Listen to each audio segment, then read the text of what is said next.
सुखदेव जी कहते हैं कि पहले मंगलाचरण कर लूं, और तब मंगलाचरण किया 13 श्लोकों में, भगवान के चरणों में प्रणाम किया और कहा कि एक दिन नारद जी ब्रह्मलोक में पहुंच गए। देखा ब्रह्मा जी आंख बंद करके ध्यान में मगन हैं।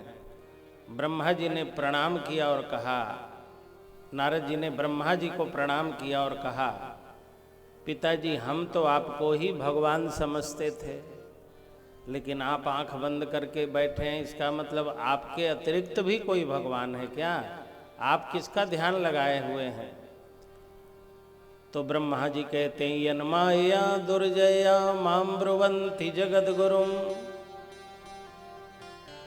नारद उस ब्रह्म को प्रणाम करो जिसकी दुर्जय माया के कारण लोग मुझे जगत गुरु समझते हैं।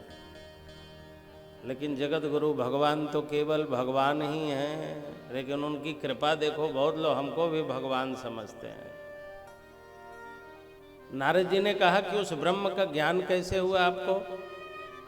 तो ब्रह्मा जी कहने लगे कि भगवान ने नाभि कमल से हमें प्रकट किया, हमने देखा चारों तरफ जल ही जल है, और कमल में मैं बैठा बैठा सोच रहा था कि मैं क्या करूं।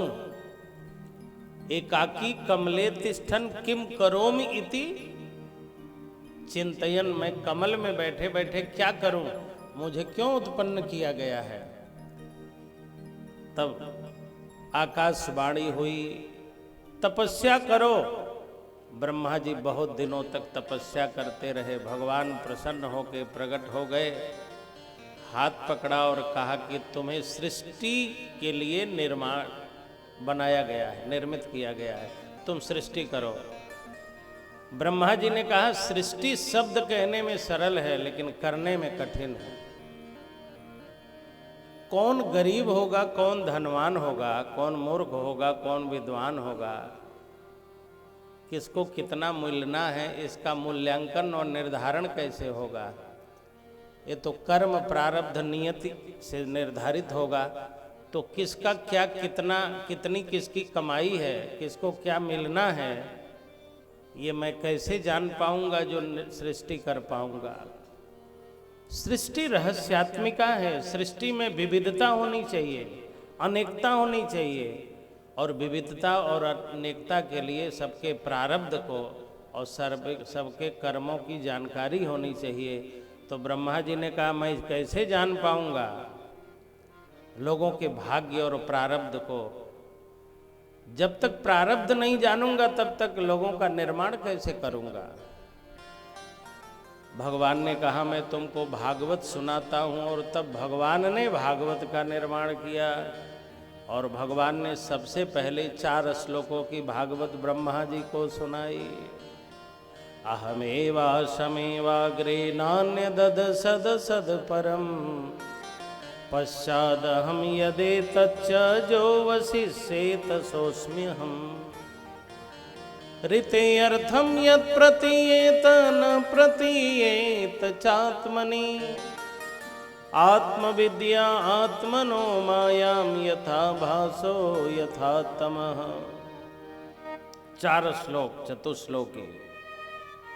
4 विषय हैं, ब्रह्म तत्व, जीव तत्व, माया तत्व और जगत तत्व। जगत क्या है, माया क्या है, जीव क्या है और ब्रह्म क्या है, ये 4 ही तो विषय हैं। हम लोग जीव हैं, जगत में रहते हैं, माया के क्षेत्र में हैं, आंखों पर पर्दा है, दिल में पर्दा है, मन में पर्दा है, परमात्मा दिखता नहीं। इन्हीं 4 विषयों को जानने के लिए 4 श्लोक बनाया और भगवान ने ब्रह्मा जी को सुनाया।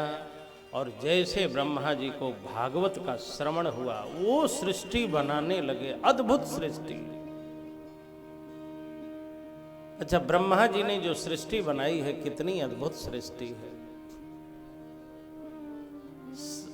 पूरे अयोध्या जनपद को एक जगह बैठा दिया जाए, पांडे जी, किसी का मिलेगा? मुंह मिलेगा तो नाक नहीं, नाक मुंह मिलेगा तो आंख नहीं, आंख मिल जाएगा तो हाथ नहीं। हाँ? अच्छा, पूरे उत्तर प्रदेश वालों को बैठा दिया जाए तब तो 2 लोग एक तरह के मिल ही जाएंगे। मिल जाएंगे। पूरे भारत के लोगों को एक जगह बैठा दिया जाए, दो लोग एक तरह के मिल जाएंगे कि सब कुछ एक जैसा मिले।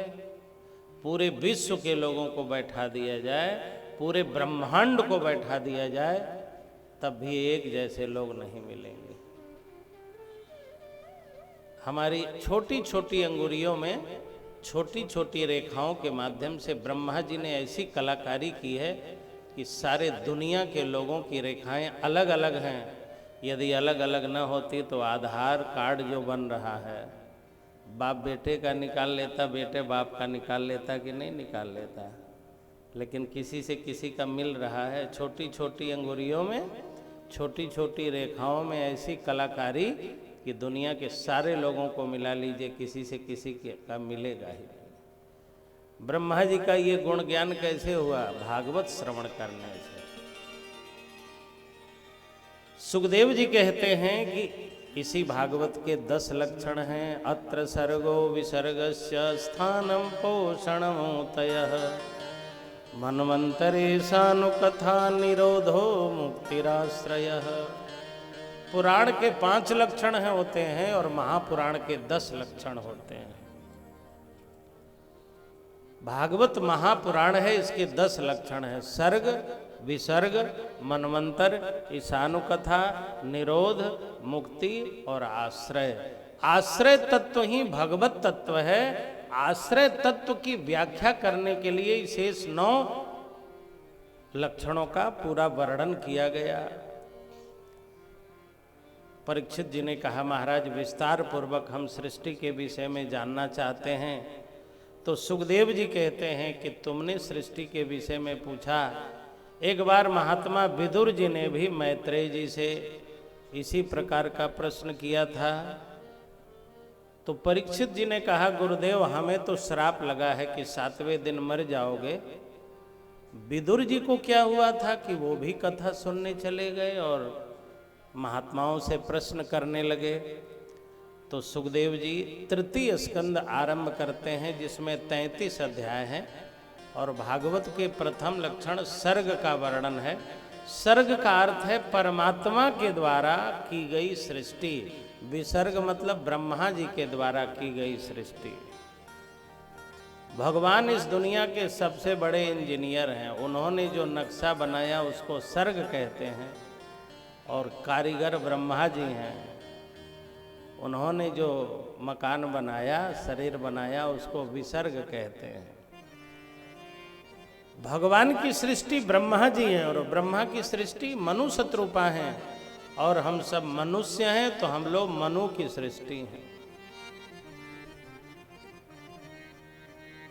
तृतीय स्कंद का आरंभ हुआ विदुर जी के चरित्र